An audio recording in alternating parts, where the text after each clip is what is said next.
Hello student, हमारा जो topic चल रहा है वो चल रहा है कंट्रोल ऑफ रेस्पिरेशन। फिजियोलॉजी की क्लास ले रहे हैं हम लोग। कंट्रोल ऑफ रेस्पिरेशन में हम लोगों ने बता दिया था जो कंट्रोल ऑफ रेस्पिरेशन होता है वो होता है टू टाइप्स का। कितने टाइप्स से बताया था? टू टाइप्स का।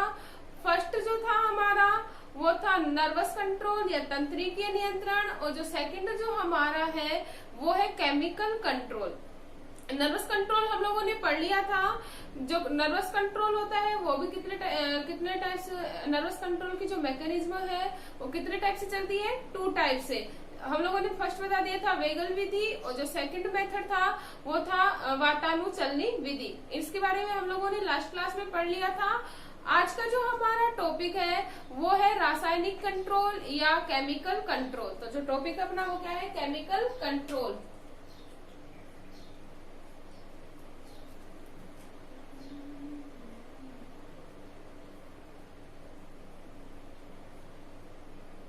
केमिकल कंट्रोल या हिंदी में इसे बोलते हैं रासायनिक नियंत्रण।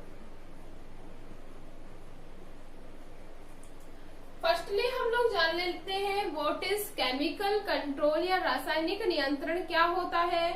जैसा कि नाम है केमिकल कंट्रोल मतलब रासायनिक क्रियाओं के द्वारा रेस्पिरेशन पे क्या किया जाता है? कंट्रोल किया जाता है। इसे ही क्या कहा जा रहा है? Chemical control. वापस से एक बार बताते हैं, विभिन्न प्रकार की रासायनिक अभिक्रियाओं के द्वारा जो रेस्पिरेशन की मैकेनिज्म को कंट्रोल किया जाता है इसे ही क्या कहा जा रहा है? Chemical control. इतना क्लियर है? नेक्स्ट, अर्थात हम लोग यह भी बोल सकते हैं कि जो रेस्पिरेशन होता है कुछ रासायनिक पदार्थों के द्वारा, रासायनिक पदार्थों में हम लोग ले सकते हैं जैसे रासायनिक कारकों में जैसे ले सकते हैं CO2 व O2। क्या है? CO2 व O2 के आंशिक दाब व हाइड्रोजन आयनों की सांद्रता। CO2 व O2 के आंशिक दाब व हाइड्रोजन आयन की सांद्रता, हाइड्रोजन आयन की सांद्रता पर क्या करता है? डिपेंड करता है। वी ऑल नो दैट जो रेस्पिरेशन की जो एक्टिविटी होती है, रेस्पिरेशन की जो मैकेनिज्म होती है उसमें इंस्पिरेशन और एक्सपिरेशन चलता है। तो इसके आंशिक दाब पर हम लोग जानते हैं कि जैसे PO2 PCO2 मतलब pressure of oxygen, pressure of CO2 या कार्बन डाइऑक्साइड और हाइड्रोजन आयनों की सांद्रता पर क्या करेगा? डिपेंड करेगा। जैसे ही प्रेशर इंक्रीज होता है वॉल्यूम बढ़ेगा या आयतन बढ़ता है। आयतन बढ़ते ही O2 इंस्पिरेट किया जाती है या इनहेल्ड की जाती है। जैसे ही वॉल्यूम कम होता है CO2 एक्सहेल्ड कर दी जाती है, एक्सपेल्ड कर दी जाती है। इतना क्लियर है अपना? तो जो केमिकल कंट्रोल होता है CO2 O2 के आंशिक दाब व हाइड्रोजन आयनों की सांद्रता पर क्या किया जाता है? नियंत्रण किया जाता है। इसके बारे में सबसे पहले बताया था एक साइंटिस्ट है हेमांस। किसने बताया? हेमांस ने। हेमांस एक साइंटिस्ट थे। उन्होंने बताया 1936 में कि जो हाइड्रोजन इसमें हेमांस के अनुसार क्या होता है? जो गिरवाकाय एवं महाधमनीकाय, किसकी बात कर रहे हैं? गिरवाकाय व महाधमनीकाय। हेमांस ने क्या बताया कि जो गिरवाकाय होती है और जो महाधमनीकाय होती है इसके अंदर श्वसन के लिए विशेष प्रकार के अभिक्रिया केंद्र पाए जाते हैं। क्या पाए जा रहे हैं? अभिक्रिया केंद्र। अभिक्रिया केंद्र पाए जाते हैं। या हम लोग बोल सकते हैं कि जो गिरवाकाय और जो महाधमनीकाय होती है वो कार्य करती है रिसेप्टर की तरह। किसकी तरह कार्य करती है? रिसेप्टर की तरह। रिसेप्टर को हिंदी में कहा जाता है ग्राही की तरह कार्य करती है। अब सिंपल सी बात है, ग्राही है मतलब किसी चीज को क्या करेगी? ग्रहण करके उत्तेजना क्या करेगी? उत्पन्न करेगी। ठीक है। तो ये रिसेप्टर ऑर्गन्स की तरह कार्य करती है या ग्राही की तरह कार्य करती है? जो ये ग्राही केंद्र होते हैं वो होते हैं कीमोसेंसिटिव। क्या होते हैं? कीमोसेंसिटिव,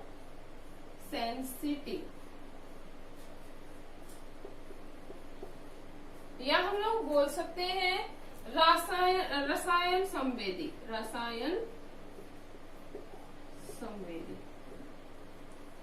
इतना क्लियर है? किसने बताया ये? हेमान से क्या बताया कि जो गिरवाकाय होती हैं या कैरोटॉइड होती हैं और जो महाधमनी काय होती है वो किसकी तरह कार्य कर रही है? रिसेप्टर की तरह। किसकी तरह कार्य कर रही है भाई? रिसेप्टर की तरह कार्य कर रही है। और ये जो रिसेप्टर जो साइट है वो किसके लिए सेंसिटिव होती है? रासायनिक अभिक्रियाओं के लिए सेंसिटिव होती है, जिसे हम लोग बोल सकते हैं कीमोसेंसिटिव होती है। इतना क्लियर है? नेक्स्ट अगर हम बात करें, ये जो रसायन संवेदी होती हैं वो मोस्टली डिपेंड करती हैं PO2 पर। किसके ऊपर डिपेंड करती है? PO2 पर। PO2 का मतलब है प्रेशर ऑफ ऑक्सीजन। PO2 का क्या है? PO2 मतलब प्रेशर ऑफ ऑक्सीजन। मतलब हम लोग बोल सकते हैं कि जो कीमोसेंसिटिव सेल्स होती हैं या रसायन संवेदी जो कोशिकाएं होती हैं वो धमनी द्वारा रक्त ले जाने पर, हम लोग जानते हैं आर्टरीज के द्वारा कौन सा ब्लड लेके जाया जाता है? Pure blood. कौन सा ब्लड लेके जाया जाता है? प्योर ब्लड को सप्लाई किया जाता है। और वी ऑल नो दैट जो प्योर ब्लड होता है वो कौन सा होता है? Oxygenated blood. कौन सा होगा? ऑक्सीजनेटेड ब्लड जो होता है वो प्योर ब्लड होता है।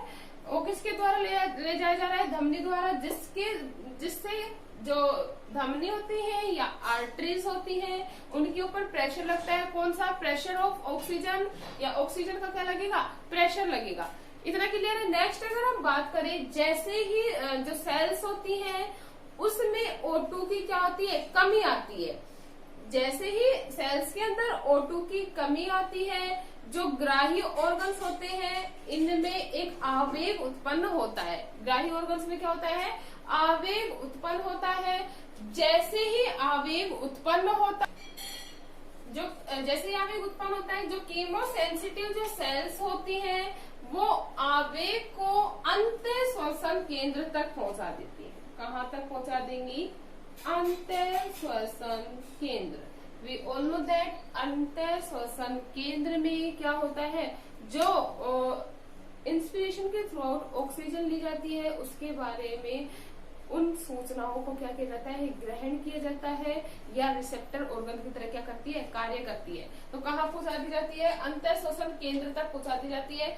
इसके साथ ही साथ जो अंतः श्वसन केंद्र होता है वह एक्सपीरेशन की क्रियाओं पर भी क्या करता है? कंट्रोल करता है। किस पे कर रहा है? एक्सपीरेशन की क्रियाओं पर भी कंट्रोल करता है। अब हम लोगों को पता लग गया कि O2 की क्या हो गई? कमी हो गई। O2 की जैसे ही कमी होती है इन सेल्स के द्वारा आवेग उत्पन्न किया जाएगा, और जैसे ही आवेग उत्पन्न किया जाता है जो एनवायरमेंट होता है उसके द्वारा O2 को इंस्पिरेट कर लिया जाता है। इतना क्लियर है? वी ऑल नो दैट कि जो इंस्पिरेशन की जो क्रिया होती है उसमें ली जाने वाली O2 के साथ कुछ परसेंट क्या होती है? CO2 भी क्या की जाती है?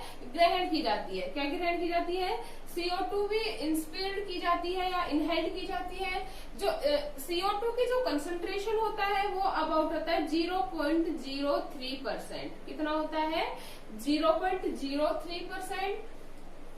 ये कब होता है?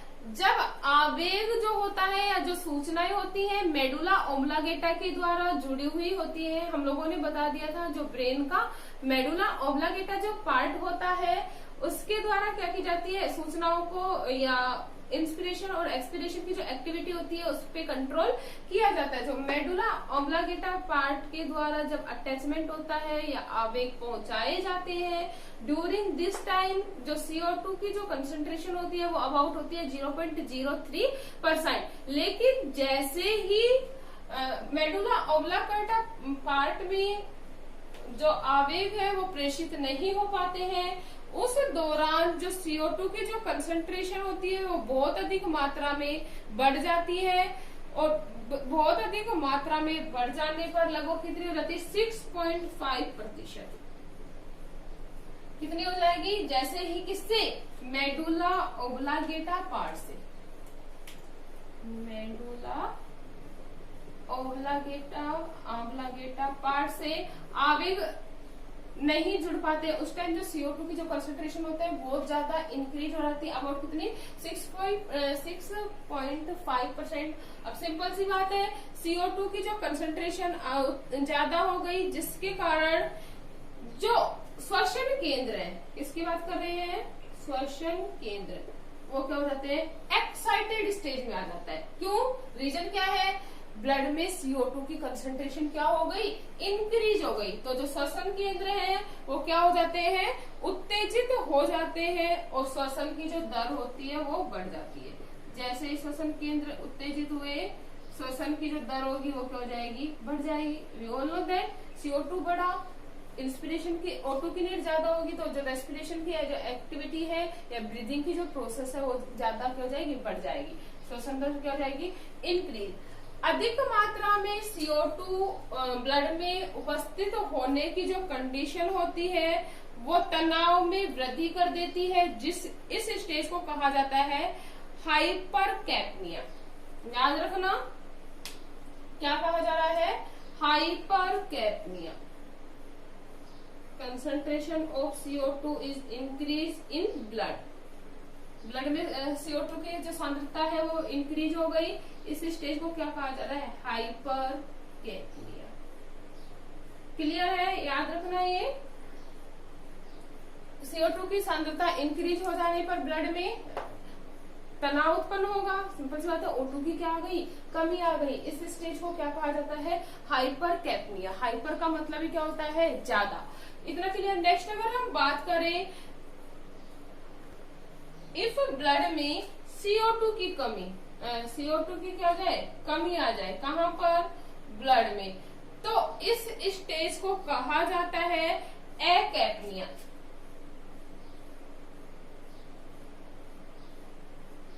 क्या कहते हैं?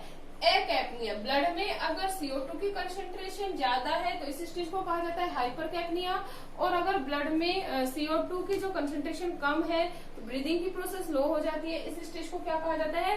एकैप्निया कहा जाता है। अगर हम बात करें जो न्यूबॉर्न बेबी होता है, उसमें जो CO2 की निश्चित मात्रा होने पर ही उसमें फर्स्ट टाइम रेस्पिरेशन हो पाता है। अगर CO2 की कंसंट्रेशन अधिक या कम है तो जो न्यू बेबी होता है या न्यू बोर्न जो बेबी होता है उसमें जो रेस्पिरेशन की जो प्रोसेस है वो कंप्लीट नहीं हो पाएगी, या उसे रेस्पिरेशन में क्या आती है?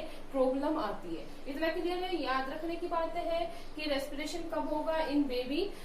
जब CO2 की जो कंसंट्रेशन है लेवल में रहती है उस टाइम होता है, या CO2 की अगर ब्लड में कमी आ रही है उसे एकैप्निया, और CO2 की ब्लड में अधिकता हो रही है उसे क्या करें? हाइपरकैप्निया कहा जाता है। तो ये था हमारा कंट्रोल ऑफ रेस्पिरेशन। क्लियर है?